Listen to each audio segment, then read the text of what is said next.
Je n'aurais jamais pensé que mon monde se terminerait dans un couloir d'hôpital. Les mots du médecin ont résonné dans mon crâne comme un glas, cancer de stade 4. Métastase, il lui reste quelques semaines à vivre. Le diagnostic a brisé l'avenir que j'avais planifié avec Jean. 15 ans de mariage réduit à une poignée de jours.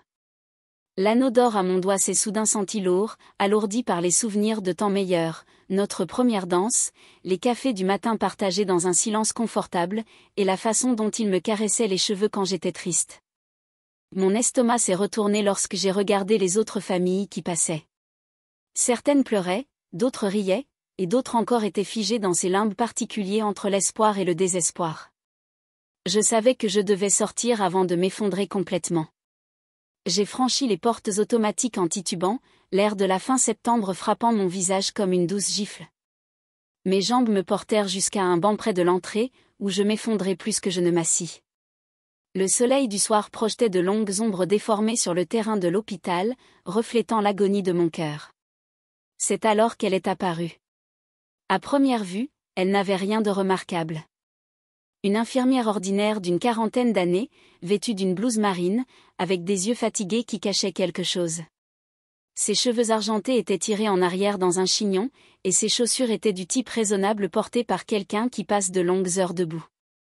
Elle s'est assise à côté de moi sans rien demander, sa présence étant à la fois intrusive et étrangement apaisante. Installer une caméra cachée dans sa chambre, a-t-elle chuchoté. Il n'est pas en train de mourir. Les mots m'ont frappé comme de l'eau glacée. Excusez-moi? Mon mari est en train de mourir. Les médecins l'ont confirmé. Comment osez-vous? Voir, c'est croire.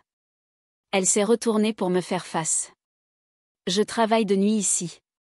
Je vois des choses. Des choses qui ne collent pas. Faites-moi confiance, vous méritez de connaître la vérité. Avant que je puisse répondre, elle s'est levée et s'est éloignée, disparaissant à travers les portes de l'hôpital comme un fantôme, ne me laissant avec rien d'autre que des questions. Cette nuit-là, je suis restée éveillée dans mon lit, l'esprit en ébullition. Les mots de l'inconnu se répétaient, en concurrence avec les souvenirs du jour du diagnostic de Jean. Il m'avait serré la main lorsque le médecin lui avait annoncé la nouvelle, et son visage s'était effondré de désespoir. Que voulait-elle dire par « il n'est pas en train de mourir » ? L'idée semblait impossible, mais cette étincelle de doute ne voulait pas s'éteindre. Au matin, j'avais commandé un petit appareil photo en ligne avec livraison le lendemain, mes mains tremblant lorsque j'ai entré les informations de ma carte de crédit. Je me suis glissée dans sa chambre pendant que Jean passait son scanner de routine le lendemain. Mes mains tremblaient lorsque j'ai positionné le petit appareil photo parmi les roses et les lys dans le vase sur le rebord de la fenêtre. Chaque mouvement ressemblait à une trahison, mais quelque chose de plus profond me poussait à aller de l'avant. Je suis désolée, ai-je murmuré, sans savoir si je m'excusais auprès de Jean ou de moi-même. 1 heure plus tard, Jean était de retour dans son lit, l'air pâle et abattu. Sa blouse d'hôpital le faisait paraître plus petit et plus vulnérable. « Où étais-tu » a-t-il demandé. « Je prenais juste un café », ai-je menti. « Comment s'est passé le scanner » Il a grimacé en se déplaçant dans le lit, les draps bruissant doucement. « C'est épuisant. La douleur empire. J'ai juste besoin de me reposer. » J'ai acquiescé, en serrant sa main. « Bien sûr.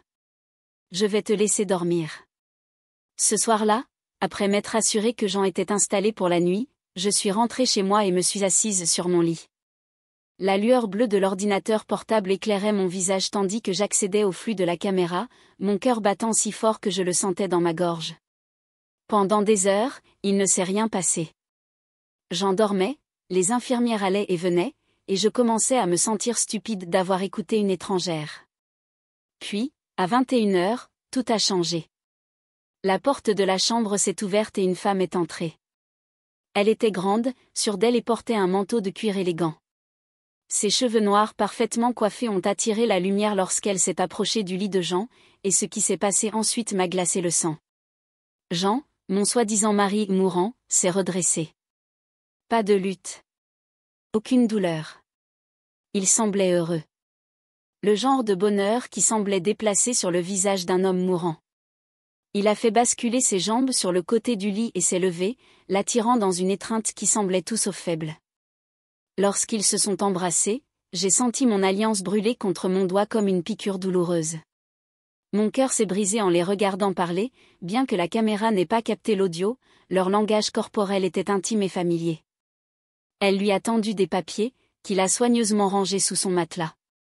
Ils avaient l'air de préparer quelque chose d'important, et je devais savoir quoi.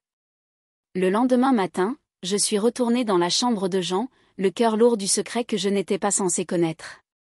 Il était de nouveau dans son personnage, pâle, faible, luttant pour s'asseoir.